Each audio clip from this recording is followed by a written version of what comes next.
नमस्कार, मी अनिल उपाध्ये. शिवसिद्ध बातमीपत्रात आपलं स्वागत आहे. पाहूया आजची बातमी. हातकणंगले वडगाव रोडवर हातकणंगले इथं महिंद्रा मार्शल गाडीने मोपेडला धडक दिल्याने झालेल्या अपघातात कुंभोज गावची रहिवासी असणारी महाविद्यालयीन युवती शीतल महेश माळी वय वर्ष 19 ही जागीच ठार झाली, तर तिची मैत्रीण सानिया संतोष भोसले वय वर्ष 19 राहणार कुंभोज ही गंभीर जखमी झाली.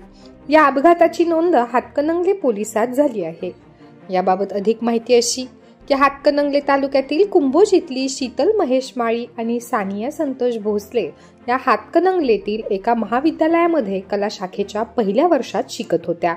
आज सकाळी नेहमीप्रमाणे मोपेड क्रमांक MH09 GL 6148 वरून महाविद्यालयाकडे जात असताना हातकणंगले इथल्या कला संगम प्रिंटिंग प्रेस समोर आले असता हातकणंगलेकडून वडगावच्या दिशेने जनरेटर ट्रॉली घेऊन भरधाव निघालेल्या महिंद्रा मार्शल गाडी क्रमांक MH09 AB 3899 याची मोपेडला समोरून जोराची धडक लागल्याने मोपेडवरील शीतल माळी आणि सानिया भोसले या रस्त्यावर जोरात आपटल्या.